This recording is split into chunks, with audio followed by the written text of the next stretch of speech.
Buenos días, mi nombre es Andrea Casata y con esta presentación vamos a dar inicio a la parte teórica de las infecciones de transmisión sexual.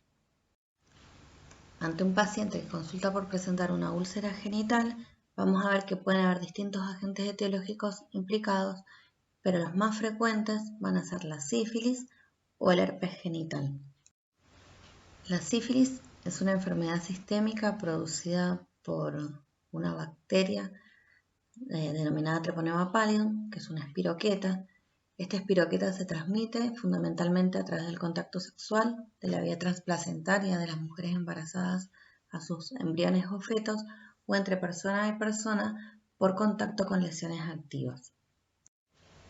En cuanto a las manifestaciones clínicas, solo el 50% de los pacientes va a cursar la enfermedad en forma sintomática. Y depende de los síntomas con los que debute, vamos a tener pacientes que van a consultar por síntomas de sífilis primaria o pacientes que directamente van a consultar por síntomas de sífilis secundaria, por ejemplo, sin haber tenido manifestaciones nunca de sífilis primaria. O sea que cuando hagamos el interrogatorio no siempre vamos a encontrar que el paciente ha tenido todas las manifestaciones. Bueno, la sífilis primaria es aquella que ocurre en un periodo de incubación que va de 3 a 90 días. Se produce cuando la espiroqueta se pone en contacto con la mucosa genital u oral, como vemos acá en este ejemplo. Una vez que la espiroqueta se introduce en la mucosa, se produce esta lesión primaria, que es una úlcera indolora, de bordes definidos, de fondo limpio, que suele ser única, a la cual denominamos chancro sifilítico, que se acompaña habitualmente de una adenopatía regional satélite. La espiroqueta se empieza a reproducir dentro de la úlcera y del ganglio, y desde ahí, si los síntomas de sífilis primaria pasan inadvertidos, por lo cual el paciente no recibe tratamiento, en un periodo de incubación que va de 2 a 12 semanas, el paciente puede desarrollar síntomas relacionados a la sífilis secundaria. La sífilis secundaria está dada por la diseminación hematógena y multisistémica de la espiroqueta. Por lo tanto, se acompaña de un cuadro de compromiso del estado general que es leve, caracterizado por febrícula, cefalea, puede haber artromialgias y tiene como características más distintivas la presencia de un rash cutáneo que suele ser rosado, maculopapular, levemente pruriginoso y descamativo, que tiene como característica distintiva el compromiso de las palmas de las manos y las plantas de los pies, que esto no es común de ver en otras enfermedades eruptivas. Además, otras lesiones muy características de esta etapa es la presencia de estas verrugas o condilomas planos que vamos a ver en las áreas mucosas, tanto en la mucosa genital como en la mucosa oral o en las áreas intertriginosas, que representan acúmulos de la espiroqueta submucosos, por lo cual estas lesiones contienen la espiroqueta viva y son altamente infecciosas. Si el paciente no recibe atención ni diagnóstico, con mucho tiempo después de haber adquirido la infección, periodo de incubación que va de 5 a 30 años, puede presentar síntomas asociados con la sífilis terciaria, que es multiorgánica, cuyas afecciones más frecuentes son la de la neurosífilis o el compromiso cardiovascular, aunque en la actualidad es raro ver pacientes que tengan este tipo de afecciones. En aquellos pacientes que no presentaron manifestaciones clínicas, hacemos diagnóstico de lo que decimos sífilis latente. Por definición, la sífilis latente es una infección asintomática que podemos diagnosticar solo a través de pruebas serológicas que hemos pedido como método de screening por algún motivo, y vamos a decir que este paciente tiene una sífilis latente temprana si a través de su interrogatorio podemos evaluar que la infección lleva menos de un año, o puede ser una sífilis latente tardía si la infección se produjo más de un año, o de duración indeterminada si no podemos saber en qué momento el paciente adquirió la infección. con respecto a la transmisión de la sífilis, solamente contagian a sus parejas sexuales o las mujeres embarazadas a sus embriones o fetos cuando el paciente cursa etapas de infección de sífilis primaria, secundaria y latente temprana, y el riesgo de transmisión es muy elevado y ronda alrededor del 60%. En cuanto a los métodos diagnósticos, si recuerdan, en sífilis tenemos métodos directos de diagnóstico y métodos indirectos. Los métodos directos son aquellos que no permiten la visualización de la espiroqueta o de su material genético. Suelen ser confirmatorios de enfermedad y los que tenemos disponibles son la microscopía de campo oscuro, la biopsia, las tinciones que van a permitir ver la espiroqueta o la PCR a través de la cual podremos amplificar material genético de la bacteria. No son frecuentemente utilizados en la práctica diaria. Sí son mucho más frecuentemente utilizados, ¿sí?, los métodos indirectos. Los métodos indirectos son serología, vamos a buscar anticuerpos en sangre y para esto tenemos dos tipos de test. Los test no treponémicos y los test treponémicos.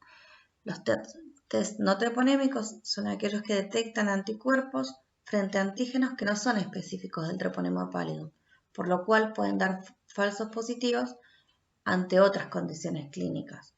Los test más utilizados son la BDRL, poseen una alta sensibilidad, se utilizan para screening y deben confirmarse cuando dan positivos siempre con un test treponémico.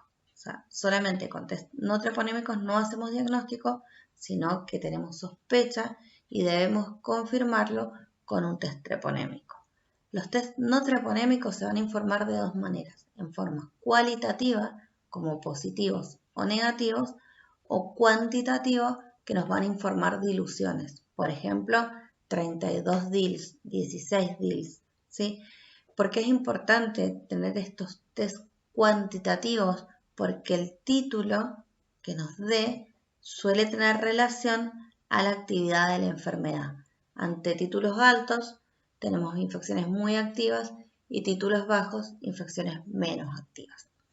En cuanto a los test treponémicos, son test que van a buscar anticuerpos dirigidos frente a antígenos que sí son específicos del treponema pallidum y los más frecuentemente utilizados son el FTAPS o el TPAP, son de alta especificidad, por lo cual tener un test treponémico positivo confirma tener la enfermedad o haberla tenido y se informan siempre en forma cualitativa, como positivos o negativos.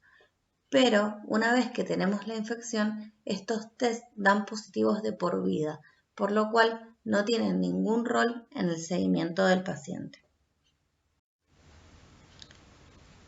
En cuanto al diagnóstico de la neurosífilis, bueno, obviamente haremos el diagnóstico a través del examen del líquido cefalorraquídeo.